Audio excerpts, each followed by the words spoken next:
नमस्कार दोस्तों, स्वागत है आप सभी का हमारे इस यूट्यूब चैनल बियॉन्ड बेयरएक्स में। जैसा कि आप सबको मालूम है हम लोग बीएनएस की सीरीज़ चला रहे हैं, उस सीरीज़ में आज लेक्चर नंबर 3 है। कभी-कभी आपने देखा होगा ए पर्सन ने मर्डर किया है, बी ने मर्डर किया है। ए की सज़ा अलग है और बी को तो माफ़ी ही मिल गई, सज़ा की बात ही नहीं है। तो ये सारी चीज़ें कहाँ होती हैं, ये कॉन्सेप्ट समझने के लिए आज हम लोग पढ़ेंगे जनरल एक्सेप्शंस के बारे में। तो कुछ एक्ट जो कि जनरल एक्सेप्शंस में आते हैं, उनको फिर हम लोग ऑफेंस नहीं बोलते हैं, वो एक्सक्यूज़्ड एक्ट हो जाते हैं, मतलब कि वो एक्ट अब ऑफेंस नहीं रहे। सपोज़ आपने प्राइवेट डिफेंस में किसी को मार दिया या फिर जैसे आप लोगों ने देखा होगा हमेशा जो जल्लाद फांसी देता है, वो भी तो मर्डर ही हो रहा है एक तरीके से ना, लेकिन वो भी हमेशा एक्सक्यूज़ होता है, उसको भी ऑफेंस में कंसिडर नहीं किया जाता। तो ये सारे कॉन्सेप्ट्स क्या है, ये सारे डिटेल में हम लोग पढ़ेंगे। ये कहाँ से कहाँ तक दिया हुआ है बीएनएस के अंदर चैप्टर 3 के अंदर सेक्शन 14 से लेके 144 तक। कभी-कभी डायरेक्टली आपसे प्री में सवाल पूछेगा कि कौन से चैप्टर में जनरल एक्सेप्शंस दे रखे हैं, तो आपको पता होना चाहिए। चैप्टर नंबर 3 के अंदर दे रखा है, रेंज सेक्शन की क्या है, सेक्शन 14 से लेके 44 तक। तो कंसीडर करते हैं जनरल एक्सेप्शंस होते हैं क्या? General exceptions are primarily rules that extinguish criminal liability को खत्म कर देते हैं, जो कि जनरल एक्सेप्शंस होते हैं वो। They deal with the circumstances which negates mains रिया। ऐसी सर्कमस्टेंसेस होती हैं कि ये मेंस रिया को नेगेट कर देते हैं, क्रिमिनल इंटेंट को खत्म कर देते हैं। चैप्टर नंबर 3 सेक्शन 14 से लेके 44 तक अप्लाई करते हैं। जो बीएनएस के अंदर ऑफेंस है उसके ऊपर भी, या फिर अदर एक्ट में कोई ऑफेंस दे रखा है उसके ऊपर भी ये कॉन्सेप्ट अप्लाई होता है। तो बर्डन ऑफ प्रूफ क्या होता है, इसमें शिफ्ट हो जाता है। यहाँ पे बर्डन जो होता है वो हमेशा एक्यूज्ड के ऊपर होता है कि उसको प्रूफ करना है कि उसने जो भी एक्ट किया है वो जनरल एक्सेप्शंस के अंदर फॉल करेगा। मतलब अगर उसने किसी का मर्डर किया है तो उसके उसने उसने राइट ऑफ प्राइवेट डिफेंस को एग्जीक्यूट किया है। तो ये सारी चीज़ें बर्डन ऑफ प्रूफ जो होता है ये सब एक्यूज के ऊपर शिफ्ट हो जाता है। Presumption against accused, KM Nanavati के केस में कहा गया था कि कोर्ट के पास जब आप जाओगे भाई, तो सबसे पहले कोर्ट ये प्रिज्यूम करेगा आपने मर्डर किया ही है। कोर्ट ये प्रिज्यूम नहीं करेगा कि आपने सेल्फ डिफेंस में एक्ट किया है।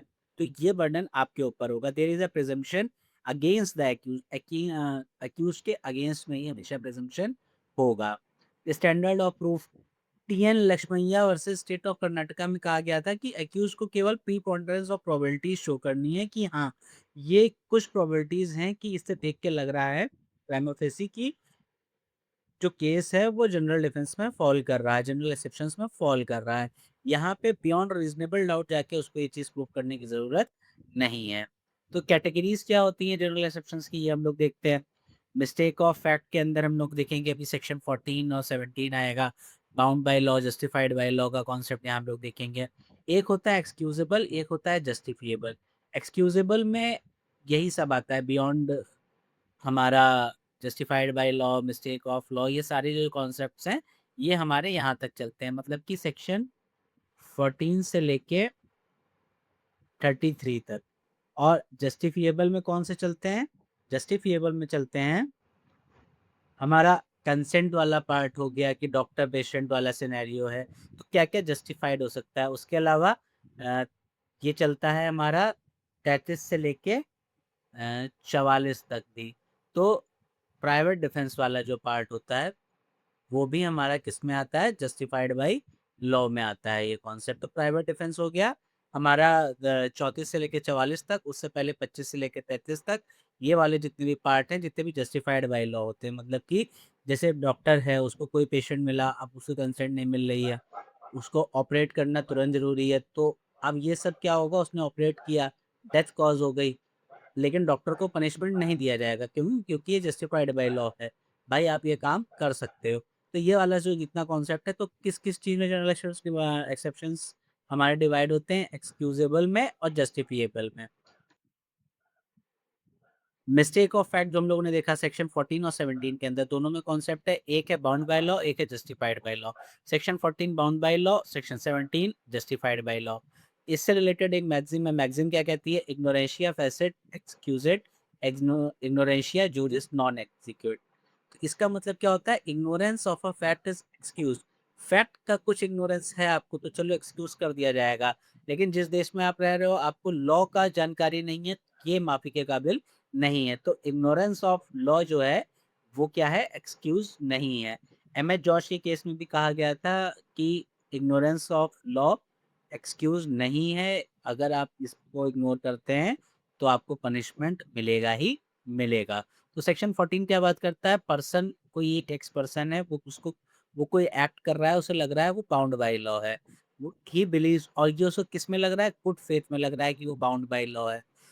On the other hand believe based on mistake of fact, और ये जो उसको बिलीफ डेवलप हुआ है, ये मिस्टेक ऑफ फैक्ट की वजह से डेवलप हुआ है, मिस्टेक ऑफ लॉ की वजह से ये डेवलप नहीं हुआ है।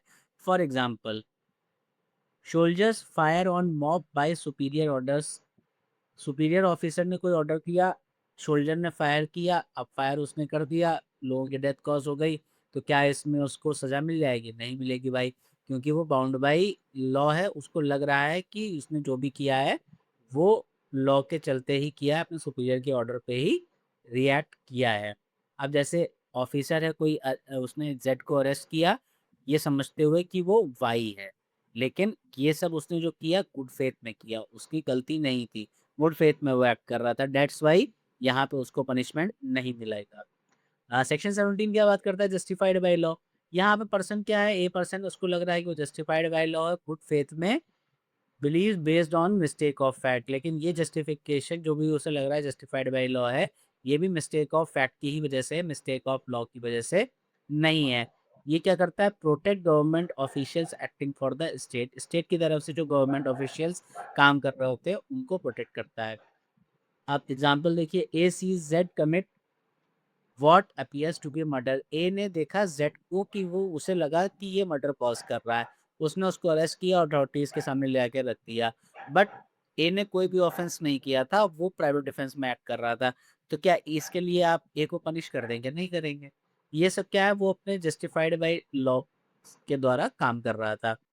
फर्दर आगे बढ़ते हैं, सेक्शन 15 हमारा क्या बात करता है, एक्ट ऑफ जज एक्टिंग जुडिशली। वो एक्ट क्या होगा जब जज जुडिशली एक्ट करता है, इनको भी प्राइवेट डिफेंस मिलता है।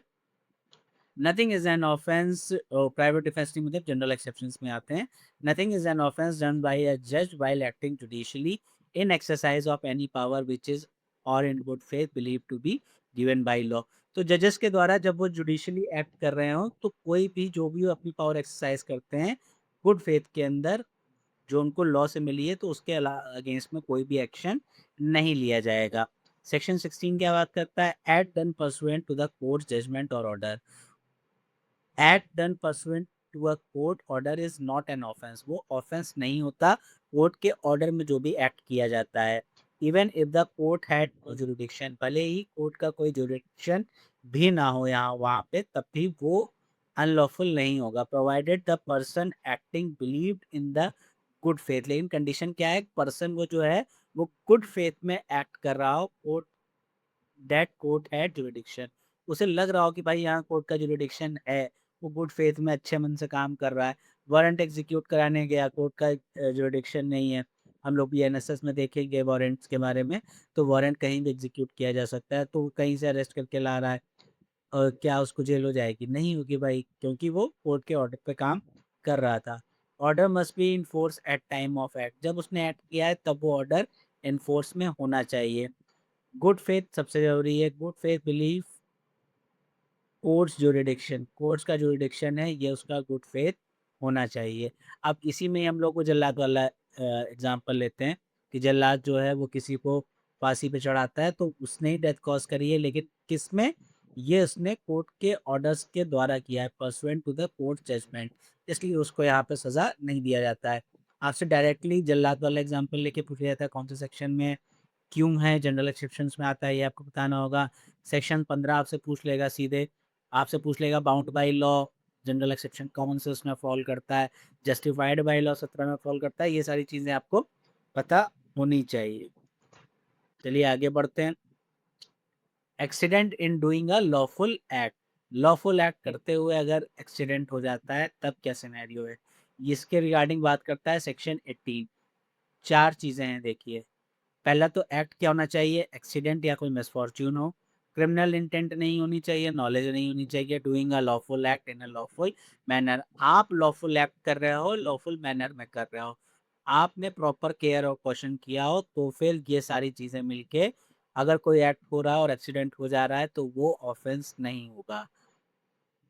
ए is working with hatchet, the head flies off and kills a bystander, A जो था वो पेड़ काट रहा था कुल्हाड़ी से, लेकिन काटता उसने सारा ध्यान-व्यान रखा था कि उसकी कुल्हाड़ी सही है, अगल-बगल कोई नहीं है। लेकिन जब वो अपना काम कर रहा था तब एक आदमी कोई वहाँ पे आके खड़ा हो गया तो ये काम कर रहा था, इसकी कुल्हाड़ी का पीछे वाला लोहे वाला पार्ट जो था कुछ लूज़ हुआ और वो निकला और उड़ के जाके लग गया बाईस्टैंडर के जो वहाँ पे खड़ा हुआ था। अब इसकी वजह से क्या हुआ, उसकी डेथ कॉज़ हो गई। तो यहाँ पे उसकी गलती थी? नहीं थी भाई, एक्सीडेंट ही हुआ है, पहला पॉइंट जो हमारा। एक्सीडेंट हुआ है? हाँ, हुआ है। उसका कोई क्रिमिनल इंटेंट था? नहीं था। कैसे पता नहीं था? क्योंकि वो गुड फेथ में काम कर रहा था। उसने सारा क्वेश्चन लिया, चेक किया था उसकी कुल्हाड़ी सही है, अगल-बगल कोई खेल-वेल नहीं रहा है, कोई दौड़ नहीं रहा है। डूइंग अ लॉफुल एक्ट, क्या वो लॉफुल एक्ट था? हाँ, कोई इल्लीगल एक्ट थोड़ी ही कर रहा था वो। अपना काम ही कर रहा था, प्रॉपर केयर एंड क्वेश्चन सब चेक करके कर रहा है, तो प्रॉपर केयर एंड क्वेश्चन के साथ ही कर रहा था। इसलिए उसका एक्ट जो है वो नो ऑफेंस में है। ऑन द अदर हैंड अगर वो ऐसे एक्ट कर रहा होता कि उसने अपनी कुल्हाड़ी चेक नहीं करी, ढीली थी, फिर भी वो काम कर रहा था, बच्चे पार्क में खेल रहे थे, उसने सारी चीज़ें देखी और इग्नोर कर दी। तो मतलब कि प्रॉपर केयर एंड कॉशन उसने नहीं रखा। अगर तब uh, if A was with the hatchet where childrens are playing, उसने प्रॉपर केयर एंड कॉशन नहीं रखा, कुल्हाड़ी लूज़ थी, उसका लोहे वाला पार्ट निकला और किसी बच्चे की जाके लग गया, उसकी डेथ कॉज़ हो गई, तो वो यहाँ पे एक्सीडेंट का डिफेंस नहीं ले सकता है। स्टीफन की डेफिनेशन के according an effect is an accident when the act causing it was not done with intention of causing it. तो स्टीफन ने क्या कहा है कि कोई भी एक्ट जो है वो तब एक्सीडेंट है जब उसको करने का इंटेंशन ना हो, गलती से हुआ हो भाई, तभी तो हम उसको एक्सीडेंट बोलेंगे। सेक्शन 19 क्या बात करता है, प्रिंसिपल क्या है, देखते हैं इसमें पढ़ते हैं। Act to prevent greater harm, greater harm को प्रिवेंट करने के लिए सेक्शन 19 आता है। Principle when a sudden and extreme emergency one of two evils is inevitable, जब एक बड़ी आपदा को बचाने के लिए हम कोई छोटा हार्म कॉज कर देते हैं, वो कॉन्सेप्ट हमारा अप्लाई होता है सेक्शन 19 में। और ये कहता है it is lawful to choose a lesser evil, lesser harm को आप प्रमोट कर रहे हो, चूज़ कर रहे हो, तो फिर आपको डिफेंस दे दिया जाएगा। बहुत बेसिक एग्ज़ाम्पल है, हम लोगों ने सबने लॉ स्कूल में पढ़ा होगा कि कोई एक शिप जा रही है, बड़ी शिप है जिसमें 2000 लोग हैं, वो सामने से जा रही है और एक तरफ एक चट्टान है जिसमें अगर वो शिप टकरा गई तो पूरी शिप खत्म हो जाएगी, दूसरे हाथ पे एक नाव जा रही है, अगर उधर टर्न हुआ तो 4 लोगों की डेथ हो सकती है। तो यहाँ पे बड़े हार्म को प्रोटेक्ट करने के लिए ऑब्वियस सी बात है, आप उस चट्टान में जाके शिप को नहीं भिड़ाएँगे, आप जाके उस नाव से भिड़ेंगे। इससे क्या होगा, ये आपका ग्रेटर हार्म को आपने प्रिवेंट किया, आपने 2000 2500 लोगों को बचाया, 4 लोगों की डेथ हुई है। सुनने में अजीब-सा लगता है लेकिन हाँ, प्रैक्टिकली यही किया ही जाएगा। तो इसलिए इसको जनरल एक्सेप्शंस में कंसीडर किया जाएगा। क्या-क्या इसके देखिए एसेंशियल्स हैं, knowledge that the act is likely to cause harm, knowledge है कि like is likely to cause harm without criminal intentions नहीं है कोई हार्म कॉज़ करने की। अब ऐसा नहीं है 4 लोग आपने वहाँ प्लान करके रखे हो, उनका मर्डर प्लान कर रहे हो, ऐसा सिनेरियो आपने बनाया और डेथ कॉज़ कर दी, बड़ा हार्म बचा रहे थे। ये नहीं है, ये एक्सीडेंट वाला सिनेरियो है। In good faith to prevent or avoid other harm, good faith में होना चाहिए प्रिवेंट करने के लिए या बड़ा हार्म बचाने के लिए। Queen Empress versus Boston Ballard का केस देखिए, सेक्शन 81 पहले हुआ करता था, अब 19 है। Rest on the principle that when extreme emergency forces are choice between two evil it is lawful to of the lesser evil. वही बात है, अगर ऐसी कंडीशन बन रही है कि दो एविल्स हैं तो आप जिसमें कम लेसर एविल वाला पार्ट आप कंसीडर करेंगे। R versus Dudley and Stephen का केस लैंडमार्क, इससे रिलेटेड हम लोग पढ़ते हैं इसको, बहुत ज़्यादा सेक्शन 19 से ये पूछा जाता है। इस केस में साफ-साफ बोला गया कि सेल्फ प्रिजर्वेशन जो है वो नहीं है भाई, सेक्शन 19 के अंदर से आप अपनी जान बचाने के लिए किसी दूसरे की जान नहीं ले सकते हैं। इस केस में हुआ क्या था, 4 लोग थे, ये अराउंड आपका केस था, अ, इन 1880s के अराउंड का ये केस था। इस केस में सबसे पहले हुआ क्या था कि 4-5 लोग थे। एक शिप था पूरा, वो शिप डूब गया, 4 लोग बचे उसमें। तो जिसमें कि डेडले स्टीफन और एक लड़का था 17 साल का, रिचर्ड पार्कर और एक जन और थे। मतलब टोटल कितने लोग बचे यहाँ पे? 4 लोग बचे। अब हुआ क्या, ये जो लड़का था, ये इसने समुद्र का पानी पी लिया, इसकी हालत खराब हो रही थी और ये इन लोगों ने क्या किया, डिडले एंड स्टीफन ने कुछ दिन बाद थोड़ा-सा, ये था कि सिनेरियो 4 दिन हो गए, अब आप नदी में पड़े, समुद्र में पड़े, बचने का कोई संभावना नहीं है। तो डेलिया और स्टीफन ने क्या किया, इस बच्चे को मार के इसका फ्लैश खा के ये लोग सर्वाइव किए। तो कोर्ट ने कहा कि भाई अपनी जान बचाने के लिए आप दूसरे की जान नहीं ले सकते हो, ठीक है? अपनी जान बचाना आपकी ड्यूटी है, लेकिन दूसरे की जान बचाना ये उससे भी बड़ी ड्यूटी है आपकी।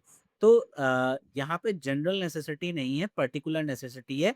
इस केस में सबसे पहली बार कहा गया कि कुछ भी कर लो, self preservation is not liable for the defence of necessity. तो और इस केस में लॉर्ड कॉलरिज थे जिन्होंने ये स्टेटमेंट दिया था। तो आपसे अक्सर पूछा जाता है आर वर्सेस डेडली स्टीफन में किसने डिसाइड किया था, तो लॉर्ड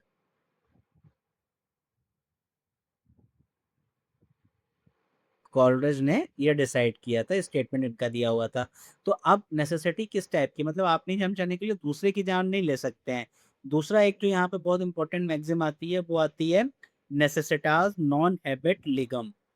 तो नेसेसिटास नॉन हैबिट लेगम का मतलब है कि नेसेसिटी नोज नो लॉ।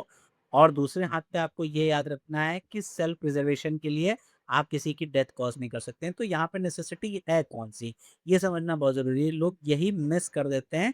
यहाँ पे कोई जनरल नेसेसिटी आपको नहीं मिल रही है, यहाँ पे पर्टिकुलर नेसेसिटी है। पर्टिकुलर नेसेसिटी कैसे, यहाँ पे सिर्फ आप ग्रेटर हार्म को प्रिवेंट करने के लिए माइनर हार्म कर सकते हैं, ये आपको डिफेंस मिल रहा है। यहाँ इसके अलावा आपको और कोई नेसेसिटी के अंदर डिफेंस नहीं मिलेगा। आप किसी की डेथ कॉज कर दे रहे हो अपनी जान बचाने के लिए, तो ये पॉसिबल नहीं है। हाँ, 2000 लोगों की जान बचाने के लिए आपने 3 लोगों की जान ले ली, तो आपको इसमें जरूर डिफेंस मिल जाएगा। बस ध्यान क्या रखना है, गुड फेथ में होना चाहिए, कोई क्रिमिनल इंटेंशन नहीं होनी चाहिए। उसके अलावा लाइकली आपको नॉलेज होनी चाहिए और ग्रेटर हार्म अवॉइड कर रहे हो आप, बस। अब इसके बाद जो मोस्ट इम्पोर्टेंट सेक्शंस आते हैं, अच्छा एक केस और है हमारा नेसेसिटी वाले में, सेक्शन 19 में धनिया दाजी का केस है। इसमें क्या हुआ था, इसमें ये हुआ था कि एक महिला थी, उसके ताड़ी के पेड़ थे, उसमें रोज हो जाती थी चोरी। ये परेशान हो गई तो इन्होंने किया क्या, इन्होंने ये किया कि इन्होंने उस ताड़ी में मिला दिया पॉइजन। अब चोरी हो रही थी, इन्होंने सोचा चोरी बचाने के लिए इन्होंने चकिया के पॉइजन मिला दिया उसमें, उसको जिसने नहीं पिया उन सबकी डेथ कॉज हो गई। इन्होंने कहा मैं तो भाई डिफेंस लिया नेसेसिटी का। तो कोर्ट ने कहा नेसेसिटी का डिफेंस नहीं होता है ये, आप अपने तारीख पेड़ बचाने के लिए किसी की डेथ कॉज कर दे रहे हैं, तो इसमें इनको जनरल एक्सेप्शंस के अंदर कंसीडर नहीं किया गया था। पहले हमारा ये सेक्शन 81 हुआ करता था, अब आजकल ये सेक्शन 19 हो गया है, जब से न्यू क्रिमिनल लॉज आ गए हैं। फिर उसके बाद आइए सेक्शन 20 पे आते हैं। सेक्शन 20 बात करता है एक्ट ऑफ अ चाइल्ड। 20 और 21, तो doli incapax, doli incapax, ये दोनों डॉक्ट्रिन हम लोग यहाँ पे पढ़ेंगे। तो under 7 year absolute immunity doli incapax, 7 से 12 साल में क्वालिफाइड इम्यूनिटी, अगर एक्ट कर रहा है, एक्ट समझ रहा है, नेचर जान रहा है, तो फिर डिफेंस नहीं मिलेगा। नहीं समझ रहा है तो बोलेंगे उसको डॉली केपेक्स, सेक्शन 21 में। तो अब 12 के ऊपर निकल गया तो भैया पूरी लाइबिलिटी है, फिर कोई डिफेंस आपको नहीं मिलेगा। सेक्शन 20 एब्सोल्यूट इम्यूनिटी की बात करता है, child under 7 year no offence, कोई कुछ नहीं है, आपको पूरा डिफेंस मिल जाएगा। डॉली इन कैपेक्स हम लोगों ने देखा, लैडेन मैक्सिम में incapable of crime. Child exactly 7 still gets defence of 20, मतलब चाइल्ड के उसी समय 7 साल का हुआ था, तो वो 7 ईयर वाले क्वालिफाइड इम्यूनिटी में जाएगा कि एब्सोल्यूट इम्यूनिटी जाएगा, तो इसका आंसर है कि वो एब्सोल्यूट इम्यूनिटी में जाएगा। Hira Lal Malik versus state of Bihar 1977 का केस है। Supreme Court held that the child is under 7 years absolves child from criminal liability. Under 7 year है तो वो क्रिमिनल लायबिलिटी के अंदर नहीं आएगा। On the other hand section 21 में हम लोग देखते हैं क्वालिफाइड इम्यूनिटी। चाइल्ड 7 से 12 साल का था, who has not attend sufficient maturity of understanding must not understood the nature, उसको अभी वो नेचर कॉन्सिक्वेंस नहीं समझ पा रहा है, तो ये आएगा आपका 21 के अंदर। तो टेस्ट क्या है क्वालिफाइड इम्यूनिटी का, एक तो हम देखेंगे नेचर ऑफ एक्ट समझ रहा है, डिमीनियर एंड अपीयरेंस कैसी है उसकी कोर्ट में। डिमीनियर मतलब सेक्शन 315 आपका आएगा बीएनएसएस के अंदर, जब जज रिकॉर्ड करता है ट्रायल के टाइम पे कि क्या क्या आपके भाव भंगिमा क्या है, आपके एक्सप्रेशंस क्या हैं, उसको हम लोग बोलते हैं डिमीनर। तो डिमीनर में क्या है, ये सब रिकॉर्ड किया जाएगा। अब डिमीनर रिकॉर्ड रखने के बाद और क्या देखेंगे, सब्सिक्वेंट कंडक्ट, उसके अलावा उसके क्या क्या सब्सिक्वेंट कंडक्ट्स हैं ऑफेंडर की। ये सारी चीज़ें हम लोग देखेंगे क्वालिफाइड इम्यूनिटी के टाइम पे। अब एक बहुत इंपॉर्टेंट केस, तो ये बहुत लीडिंग केस है, आपसे प्रीलिम कई बार पूछा जाएगा कि अब ये केस जो है, एक तो ये चाइल्ड के क्वालिफाइड इम्यूनिटी से भी रिलेटेड है, मतलब 20-21 से भी रिलेटेड है और मिस्टेक ऑफ फैक्ट से भी रिलेटेड है। इस केस में ये पूछा गया था, कहाँ गया पेन, उला महापात्रा वर्सेस आर का केस है। इसमें कहा गया था कि चाइल्ड जो है उसको नेचर ऑफ एक्ट जो है वो समझ में आना चाहिए। सपोज 10 साल का बच्चा है, वो गलती से किसी और का बैग उठा लाता है तो चोरी का केस नहीं लग जाएगा। वो अंडरस्टैंड नहीं कर पा रहा है, समझ नहीं पा रहा है, तो मिस्टेक ऑफ फैक्ट का भी डिफेंस चाइल्ड को मिल सकता है। मिस्टेक ऑफ फैक्ट है, गुड फेथ में एक्ट कर रहा है, ऊपर से चाइल्ड है, तो ये कोई ऑफेंस नहीं होगा। उला महापात्रा के केस में ये कहा गया था। चलिए आगे बढ़ते हैं। Act of person of unsound mind, सीधे पूछ लेता है कौन से सेक्शन में, तो आपको पता होना चाहिए सेक्शन 22 के अंदर ये सारी चीजें दी हुई हैं। Act of person of unsound mind at the time of act by reason of unsoundness of mind incapable of knowing. क्या क्या इनकेपेबल हो जानने के लिए, नेचर क्या है एक्ट का, और दूसरा डेट इट वाज रॉन्ग और कंट्रेरी टू द लॉ। एक तो उसे नेचर ना पता हो, दूसरा कि वो गलत एक्ट है, कंट्रेरी है लॉ के। मैकनॉटन्स रूल को हम लोगों ने फॉलो किया। ये आज तक का अगर देखा जाए तो सबसे बड़ी जजेस बेंच बैठी थी जिसने ये डिसाइड किया कि मैकनॉटन केस में, ये लगभग हमारा केस था 1858 का हमारा केस था, हाउस ऑफ लॉर्ड का केस था। इसमें से कम हमारे जो जजेस बैठे थे वो 15 जज बेंच थी हमारी। कब का केस है, 1858 का। तो यहाँ के जो 3 कॉन्सेप्ट थे जो हम लोगों ने अडॉप्ट किए हैं वो क्या क्या है। Every man is presumed Sen until contrary is ओव टू द सेटिस्फेक्शन और कोर्ट। वही जैसे हम लोगों ने स्टार्टिंग में प्रिज्यूम किया था, आपने के नानावती के केस में भी देखा था कि आपने वही भी एक्ट किया है, कोर्ट माने कि आप जनरल एक्सेप्शन में फॉल नहीं कर रहे हो, आपको प्रूव करना होगा। तो यहीं पे है कि यहाँ पे प्रूव करना हो, कोर्ट यही प्रिज्यूम करेगी कि you are sane until contrary is prove, जब तक कंट्रेरी प्रूव ना कर दिया जाए। To establish insanity must clearly prove accused was laboring under defect of reason at time of act। आपको इंसैनिटी प्रूव करने के लिए क्लियरली प्रूव करना होगा कि एक्यूज जो था वो defect of reason at time of act, मतलब उसको रीजनिंग समझ में आ नहीं रही थी। If accused knew the act was wrong or contrary to law, अगर उसको पता है भाई ये जो मैं कर रहा हूँ ये मर्डर है, ये करने से मर जाएगा, एक्सीडेंट हो जाएगा, गड़बड़ हो जाएगी, तो कोई डिफेंस नहीं मिलेगा, तो फिर वो पनिशेबल होगा even if suffering mental illness, भले आप मेंटल इलनेस से सफ़र कर रहे हो। इसीलिए बोला जाता है कि सेक्शन 22 के अंदर अनसाउंड ऑफ माइंड में लीगल इंसैनिटी है, मेडिकल इंसैनिटी हमारे यहाँ नहीं है। ये मेडिकल इंसैनिटी क्या होता है, जो डॉक्टर बताता है। लीगल इंसैनिटी हमको कोर्ट में प्रूफ करनी पड़ती है। तो कौन से केस का हम लोगों ने कॉन्सेप्ट लिया, मैकनॉटन्स लॉ के 3 कॉन्सेप्ट को हम लोगों ने पिक किया। इससे पहले जो सबसे पहला केस आया था आर वर्सेस आर्नोल्ड का केस था 1754 में, जिसमें पहली बार डिसाइड करने की कोशिश करी गई इंसैनिटी क्या होती है। फिर वाइल्ड बीस्ट टेस्ट आया, तो ये सारे कई केसेस आए। At the end of the day McNaughton case में इस सब पे क्लोजर लगाया, तो 3 जज की बेंच बैठी और इन्होंने सारी चीज़ों का समापन कर दिया। क्या क्या चीज़ें थी हम लोगों ने एक बार अगर देखा जाए तो यहाँ पे लिखते हैं नेचर ऑफ एक्ट, पहला पॉइंट। दूसरा, और क्या नहीं समझ पा रहा है, लॉफुलनेस ऑफ एक्ट, और तीसरा क्या, कि वो रॉन्गफुल एक्ट है। इनमें से कुछ भी है अगर, तो भाई चीज़ें वैसे ही रन करेंगी। थोड़ी सफाई कर दी जाए। अब हम लोग पढ़ते हैं नेक्स्ट सेक्शन हमारा इंटॉक्सिकेशन के बारे में बात करी गई है। इंटॉक्सिकेशन क्या होता है हम सबको पता है, सबका फेवरेट काम होगा आप लोगों का। इंटॉक्सिकेशन में भी डिफेंस बनता है। सेक्शन 23 और 24, 23 बात करता है इनवॉलेंट्री और 24 बात करता है वॉलेंट्री इंटॉक्सिकेशन की।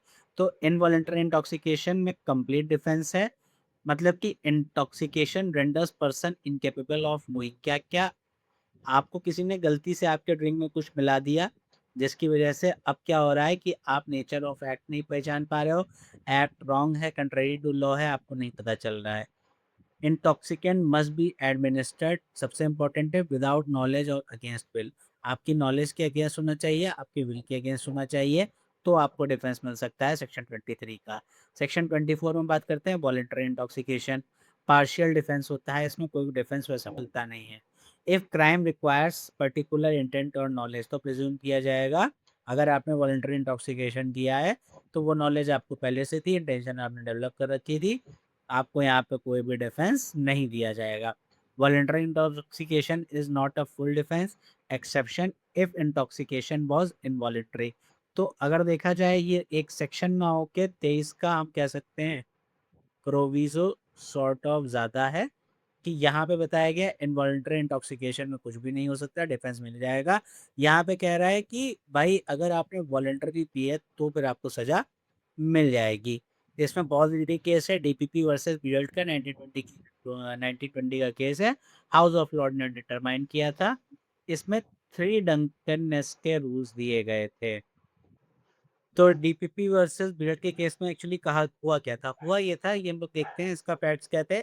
एक वॉचमैन हुआ करता था, वो उसमें एक फैक्ट्री में काम कर रहा था, उसने बहुत ज़्यादा ड्रिंक करा हुआ था, एक बच्ची वहाँ से निकलती है। ये एक भाई साहब क्या करते हैं, इतने ज़्यादा नशे में थे, इनको कुछ पता-वता चलता नहीं है। ये उस बच्ची पे रेप अटेम्प्ट करते हैं। जब उसका रेप कर रहे होते हैं, उसकी आवाज़ दबाने के लिए उसका मुँह दबा देते हैं, लेकिन इसकी वजह से क्या होता है, उसकी साँस रुक जाती है और उसकी डेथ कॉज़ हो जाती है। तो इनकी तरफ से जो वकील साहब थे वो कहते हैं भाई ये इतना ज़्यादा इंटॉक्सिकेटेड था कि इसको पता नहीं चला। तो कोर्ट ने कहा कि बात तुम्हारी ठीक है, लेकिन यहाँ पे उन्होंने कहा कि वॉलंटरी इंटॉक्सिकेशन है, इस वजह से आपको कोई डिफेंस नहीं मिलेगा। फर्दर कोर्ट ने क्या कहा कि voluntary drunkenness is no defence unless negative specific intent, मतलब कि स्पेसिफिक इंटेंट वाले केसेस होंगे, मतलब जैसे कि जिसमें स्पेसिफिक मेंसरिया चाहिए, स्पेसिफिक इंटेंट क्राइम के आपका थेफ्ट है, डिसऑनेस्ट इंटेंशन होना चाहिए, स्पेसिफिक मेंसरिया है आपका, उनमें चलो आपको डिफेंस वॉलंटरी इंटॉक्सिकेशन का भी दिया जा सकता है, बट स्टिल इस टाइप के जो केसेस हैं बेसिक इंटेंट क्राइम वाले, उसका कोई भी डिफेंस नहीं दिया जाएगा। खुद से नशा किया है, साफ सीधी बात है, बच नहीं सकते। बस बात खत्म। लॉ ऑफ कंसेंट, अब यहाँ से हमारा पार्ट कंसेंट वाला शुरू होता है। हम लोगों ने जस्टिफाइड वाला भी देखा था, 25, 26, 27, 28, 29, 30। तो ये मैक्सिम बहुत ज़्यादा पूछी जाती है। डायरेक्टली सेक्शन 25 में हम देखते हैं volenti non fit injuria to a willing person, no injury is done. Volenti fit non fit injuria का मतलब है to a willing person, no injury is done. अब आगे देखते हैं हम लोग कौन से सेक्शन में क्या कहा गया है। तो कंसेंट के सिनेरियो में क्या होता है हम लोग देखेंगे, सेक्शन नंबर 25 सबसे पहले बात करते हैं। अगर आप अपनी कंसेंट दे रहे हैं, वॉलंटियर नॉन फिट ड्यूटी का मतलब है आपने कंसेंट दे दी, अब ऑफेंस नहीं होगा। तो अगर आपने मतलब act by consent is not an offence, तो यही बात करता है हमारा सेक्शन 25। आपसे पूछा जाएगा वॉलंटियर नॉन फिट इंजूरिया का सेक्शन कौन सा है, तो आपको बताना पड़ेगा सेक्शन नंबर 25। प्री में मल्टीपल टाइम्स होगा, आप पीवाईक्यू देखिएगा, आप अपने क्वेश्चन बैंक देखिएगा, ये क्वेश्चन 50 जगह मिलेगा, इसीलिए हम लोग यहाँ पे थोड़ा सा टाइम भी ले रहे हैं। सेक्शन 25 कंसेंट टू हार्म, आपने हार्म करने की कंसेंट दी है लेकिन डेथ और ग्रीवियस हर्ट की नहीं, तो मतलब एक्ट विद कंसेंट, आपने कंसेंट दिया नॉट इंटेंडिंग डेथ और ग्रीवियस हर्ट, डेथ और ग्रीवियस हर्ट के लिए नहीं। पर्सन क्या होना चाहिए, 18 साल से ऊपर होना चाहिए, गुड फेथ में होना चाहिए, तो आपको डिफेंस मिल जाएगा। मतलब आप तलवारबाजी का गेम कर रहे थे, उसमें फेंसिंग कर रहे थे, स्पोर्ट चल रहा था, उसमें आपने सामने वाले को हार्ट कॉज कर दिया, अब सामने वाला जाके ये आपके खिलाफ एफआईआर नहीं करवाएगा, भाई स्पोर्ट्स चल रहा है। आप लोगों ने कई बार देखा होगा जैसे डब्ल्यूडब्ल्यूई है, रेसलिंग है, बॉक्सिंग है, इनमें भी अगर डेथ कॉज हो जाती है तो ये नहीं होता है कि आप सीधे सीधे डेथ कॉज हो रही है, यहाँ पे देखिए लिखा भी हुआ है not death grievous hurt, but still इस स्पोर्ट्स में भी अगर डेथ कॉज हो जाएगी तो भी आपको जनरल एक्सेप्शंस में फॉल करेगा आपका केस, क्योंकि कोर्ट ने मल्टीपल टाइम्स कहा है कि अगर लॉफुल एक्ट है और कोई इंटेंशन नहीं है डेथ कॉज करने का, तो फिर आपको, और वो स्पोर्ट्स है, तो फिर आपको डिफेंस मिल जाता है। सेक्शन 26 बात क्या बात करता है, कंसेंट फॉर पर्सनस बेनिफिट, मतलब कि no intention of causing death, death cause करने की कोई इंटेंशन नहीं थी। कार्य कैसे किया गया? डन विद कंसेंट, कंसेंट से था। इन good faith for the benefit, good faith में काम किया गया आपके बेनिफिट के लिए। एग्जाम्पल देखते हैं, surgeons risky operation with patient consent, patient की कंसेंट ली गई, सर्जन ने ऑपरेशन किया, ऑपरेशन सक्सेसफुल नहीं हुआ, तो फिर क्या होगा? यहाँ पे डॉक्टर के ऊपर लायबिलिटी जनरेट नहीं होगी। सेक्शन 27 क्या बात करता है? कंसेंट फॉर चाइल्ड और unsound mind, act for benefit, benefit के लिए एक्ट था, गुड फेथ में किया गया था, पर्सन अंडर 12 और अनसाउंड माइंड 12 साल से कम का था या फिर अनसाउंड था, तो उसकी कंसेंट कौन देगा? गार्जियन ने उसकी कंसेंट दे दी। तो यहाँ पे डेथ कॉज करने की कोई इंटेंशन नहीं थी, स्टिल डेथ कॉज हो गई ऑपरेट करते टाइम भी, तो भी आपको यहाँ पे पूरा पूरा डिफेंस मिलेगा। किस में फॉल करेंगे? जब बच्चा होगा या और गार्जियन देगा तो वो आएगा आपका सेक्शन 27 में। मेजर है, खुद कंसेंट दे रहा है 26 में। 28 देखिए क्या बात करता है? कंसेंट अंडर फियर और मिसकंसेप्शन, मिसकंसेप्शन या फियर में दी गई कंसेंट कंसेंट नहीं होती है। कंसेंट अंडर फियर और injury, fear of injury, misconception of fact given by child under 12 year, 12 साल से कम का हो, मिसकंसेप्शंस में हो या फिर इंजरी के फेयर में दिया हुआ कंसेंट हो, तो और पर्सन ऑफ अनसाउंड माइंड या फिर अनसाउंड माइंड के दिया गया कंसेंट हो, उसको हम लोग कंसेंट नहीं मानते। सेक्शन 29 क्या बात करता है? सेक्शन 25 से लेके 27 का एक्सक्लूजन हो जाता है। यहाँ पे जितनी भी बात कही गई है, अगर इनमें से आपने किसी काम की कंसेंट दी है और वो कंसेंट खुद में ऑफेंस है, तो फिर आपको कोई भी जनरल एक्सेप्शंस में डिफेंस नहीं मिलेगा। सपोज आप मिसकैरेज का दे रहे हो कंसेंट, तो मिसकैरेज खुद में ऑफेंस है, तो मिसकैरेज के लिए आपको ऑलरेडी उसके लिए पनिशेबल है। आप कह रहे हो कि जनरल एक्सेप्शंस में भी आ जाओगे, तो ये पॉसिबल नहीं है। तो बोला गया if an act is offence without considering it may cause exception, section 25 से 27 आर नॉट अवेलेबल। वो खुद में ऑफेंस है तो आपको कोई भी डिफेंस नहीं मिलेगा। सेक्शन 30 क्या बात करता है? ध्यान रखिएगा, टर्म है good faith without consent, good faith में काम किया जा रहा है इमरजेंसी वाले सिचुएशंस में। क्या होता है? Emergency one person can not signify consent, कोई है रोड पे पड़ा है, अनकॉन्शियस है, आपसे कंसेंट नहीं ले सकते, आपको एक्ट करना है, ऑपरेट करना है, डेथ कॉज हो गई, तो भाई डॉक्टर के ऊपर पनिशमेंट नहीं आ जाएगा।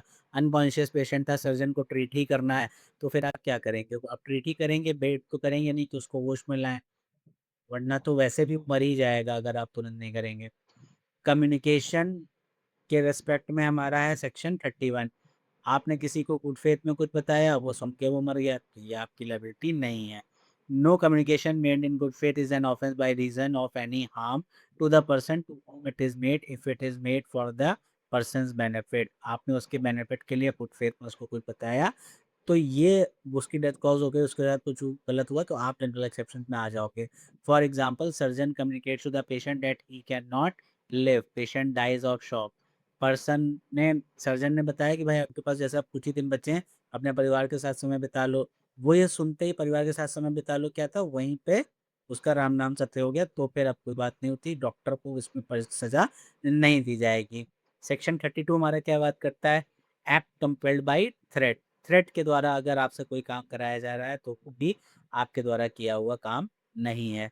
एक्ट जो मुझसे कराया गया है under threats are not my work, defence available when person compelled by threat causing reasonable apprehension of instant death, instant death मतलब आप जैसे कोई आप कहीं डकैती करने जा रहे हैं, आप ही जा सकते हैं, आप कहीं डकैती करने जा रहे हैं, तो चार लोग को ले लिया आपने, वहां पहुंचे, एक ऐसा ताला लगा था कि इतना मजबूत टूट नहीं रहा, तो आपने देखा इधर उधर एक ताला चाय बनाने वाला था, आप जल्दी उसको गन पॉइंट पे लेके आए, कहा कि तोड़ दो उसको, आपने उसको तोड़वाया, उससे उसने तो तोड़ा ताला, उसकी वजह से डकैती हुई, लेकिन ऐसा क्यों? उसकी कंसेंट थी? नहीं थी, तो इंस्टेंट डेथ भी था उसको, तो उससे जबरदस्ती एक्ट कराया गया, दैट्स वाई वो एक्ट कंपेल्ड बाय थ्रेट, तो उसको जनरलाइजेशन मिल जाएगा।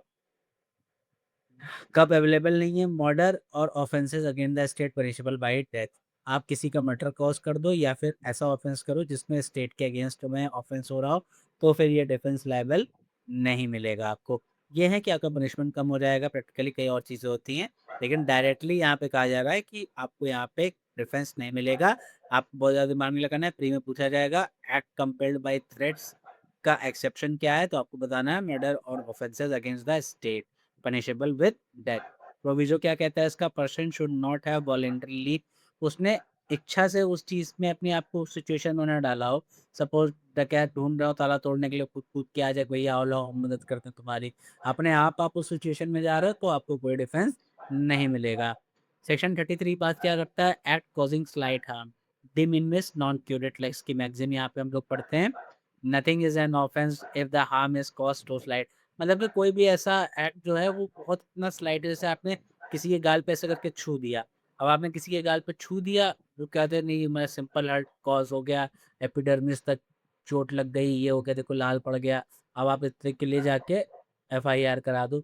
तो ये इतना माइनर है कि इस पे आप, इसको सेक्शन 33 कहता है कि एक्ट कॉजिंग स्लाइट हार्म, मतलब कि de minimis नॉन क्यूरेट लेक्स, इसमें आपको डिफेंस मिल जाएगा। The law does not concern itself with trifles, magazine देखिए हमारे यहाँ पे डिस्कस करी गई है। इसके आगे वाले पार्ट में हम लोग देखेंगे कि कैसे प्राइवेट डिफेंस के बारे में हम लोग पढ़ेंगे। अगर आपको कोई भी डाउट आता है लेक्चर के बीच में कहीं भी कोई चीज़, आप कमेंट ड्रॉप कर सकते हैं। नोट्स आपको चाहिए तो आप कमेंट में पूछ लीजिए। टेलीग्राम ग्रुप पे आपको सबको मिल जाएगा। आपको जो भी चीज़ चाहिए हो, कोई स्पेसिफिक लेक्चर, कोई सब्जेक्ट पढ़ना हो, कोई चीज़ हो, तो आप कमेंट में बता सकते हैं। टेलीग्राम ग्रुप पे मैसेज कर सकते हैं। इन सब का टेलीग्राम और व्हाट्सएप का लिंक आपको वैसे भी डिस्क्रिप्शन में मिल ही जा रहा है। क्विक रिकैप एक कर लेते हैं। सेक्शन 14 क्या कहता है, bound by law, mistake of fact होती है, इग्नोरेंशिया, फेसेट, एक्सक्यूजेट। सेक्शन 15 जुडिशियल एक्ट, जजेस एक्टिंग जुडिशियली गुड फेथ में। Court order, pursuant of court judgment हम लोगों ने देखा गुड फेथ में, even court lack jurisdiction. Justified by law, mistake of fact justified है, इग्नोरेंशिया, फेसेट, एक्सक्यूजेट वाला मैक्सिमम हम लोगों ने पढ़ा था 18 में। एक्सीडेंट लॉफुल एक्ट पर प्रॉपर केयर के साथ हो रहा हो। प्रिवेंट ग्रेटर हार्म, नेसेसिटी हम लोगों ने 19 में पढ़ा, नॉलेज हो बट नो क्रिमिनल इंटेंशन हो। 20 में हम लोगों ने देखा चाइल्ड अंडर 17 ईयर्स, मतलब की डॉली इनके पेट्स। 21 में हम लोगों ने देखा चाइल्ड 7 से 12 डॉली के पेट्स। 22 में हम लोगों ने देखा अनसाउंड माइंड है, जिसमें हम लोगों ने मैकनॉटन्स का केस पढ़ा था। 15 जजेस बेंच थी, 1858 का ये केस था। 23 में हम लोगों ने देखा involuntary intoxication, intoxicant given without knowledge, without knowledge आपने इंटॉक्सिकेशन किया है। सेक्शन 24 में वॉलेंट्री इंटॉक्सिकेशन, वॉलेंट्री इंटॉक्सिकेशन किया है तो आपको कोई डिफेंस नहीं मिलेगा। डीपीपी वर्सेस बियर्ड का केस था, यहाँ पे गार्ड ने रेप अटेम्प्ट किया था और मुंह ढकने की वजह से लड़की की डेथ कॉज हो गई थी। डिफेंस यहाँ पे वॉलेंट्री इंटॉक्सिकेशन में नहीं दिया गया था। 25 में कंसेंट, डेथ और ग्रीवियस हर्ट की ना हो, सिंपल हर्ट के लिए हो, तो फिर आपकी कंसेंट कंसिडर कर ली जाएगी। आपने किसी से हार्म के लिए कहा, जिसमें हम लोगों ने स्पोर्ट्स देखे थे, फेंसिंग वाला, बॉक्सिंग वाला। इसके बाद 26 में consent for benefit, surgeon consent लेके आपका ऑपरेशन करता है लेकिन नहीं बचे, गार्जियन की कंसेंट थी, बच्चा है कोई 12 साल से कम का है या अनसाउंड माइंड है तो गार्जियन की कंसेंट कुछ अनहोनी हो गई तो भी डॉक्टर लायबल नहीं होगा। इनवैलिड कंसेंट, जब फियर में है, मिसकंसेप्शन में है या फिर 12 साल से कम है और अनसाउंड माइंड का है, ऐसे केसेस में इसको बोला जाएगा इनवैलिड कंसेंट। 30 में हम लोगों ने देखा नो कंसेंट, इमरजेंसी का सिचुएशन था, ना गार्जियन है ना खुद होश में है तो कोई कंसेंट नहीं मिला, तो ये आएगा 30 में। 31 में गुड फेथ में कम्युनिकेट किया कि आप मरने वाले हैं, अपने परिवार के साथ जाइए, खुश रहिए, ज़्यादा टेंशन मत लीजिए, सुनते ही मर गए। 31। 32 ड्यूरेस, मतलब कि instant threat of instant death है, तो आपको कोई भी आपसे काम करवाया जा रहा है आपकी अपनी इच्छा के विरुद्ध, app done by me without my concern, my will is not my app. तो यहाँ पे मर्डर और स्टेट के ऑफेंसेस को छोड़ के अगर आपसे कोई ऐप कराया जा रहा है तो आपको डिफेंस मिल जाएगा। 33 क्या बात करता है, ट्राइबल हार्म, जिसमें हम लोगों ने पढ़ा de minimis non curat lex, no person of ordinary sense would complain. कुछ केस लॉस थे हम लोगों ने देखे थे, केएम नानावती का केस था, कहाँ कहाँ लेवल था, जनरल रूल था ये सेक्शन 14 और 44 में लाई करेगा। टीएन लक्ष्मैया का केस हम लोगों ने देखा था, standard of proof for accused, preponderance of probability के ऊपर काम करेगा। हीरा लाल मलिक का केस हम लोगों ने देखा, एज 17 साल से कम है तो कोई भी उसकी क्रिमिनल लायबिलिटी नहीं बनेगी। R versus Dudley and Stephen, self preservation not justified under necessity, आप अपनी जान बचाने के लिए दूसरे की जान नहीं ले सकते। Dayabai Thakkar versus state of Gujarat के केस में state of mind at the time of commission must be incapable of knowing the nature और रॉन्गनेस। जब आपका ऑफेंस हो रहा है उस टाइम पे, कमीशन के टाइम पे आप इनकेपेबल होने चाहिए जो एक्ट हो रहा है उसको समझने के लिए, तभी अनसाउंडनेस ऑफ माइंड के अंदर हम आएंगे। Vasudev versus state of Pepsu बहुत इंपॉर्टेंट सेक्शन है, सेक्शन नंबर 24 पे, knowledge attributed as if sober. Knowledge जो आपको मिलती है Vasudev versus state of Pepsu में, ये कहा गया था कोर्ट मान लेगा। इस केस में हुआ क्या था ये देख लेते हैं। Vasudev versus state of Pepsu में हुआ ये था कि वासुदेव, ये इसको मुन्ना भैया समझिए आप, मिर्जापुर वाले, ये शादी में जाते हैं, खुद अपने यहाँ ड्रिंक करते हैं और इतना ज़्यादा ड्रिंक कर लेते हैं, खाना खाने जाते हैं, वहाँ पे फायरिंग कर देते हैं। इनकी फायरिंग से क्या होता है, एक लड़के की डेथ हो जाती है। कोर्ट में जाता है केस, डिफेंस लिया जाता है, डिफेंस लिया जाता है कि इतना ज़्यादा ड्रंक थे इनको पता ही नहीं चला। कोर्ट ने कहा देखो, इंटेंट डेवलप हो ना हो वो एक अलग बात है, हम ये प्रिज्यूम कर लेंगे इनको नॉलेज था, तो वॉलेंटरी इंटॉक्सिकेशन में आपको कोई भी डिफेंस नहीं मिलेगा। Vasudev versus state of Pepsu बहुत इंपॉर्टेंट केस है, मल्टीपल टाइम्स आपसे प्री में पूछा जा चुका है। मैकनॉटिल्स का केस दूसरे हाथ में हम लोगों ने डिस्कस किया है, 1858 का, foundation of Indian insanity under section 22 या पहले 84 ऑफ आईपीसी हुआ करता था। अब ये लेक्चर यहीं पे खत्म होता है, इसके आगे 34 से लेकर 44 हम लोग नेक्स्ट लेक्चर में करेंगे।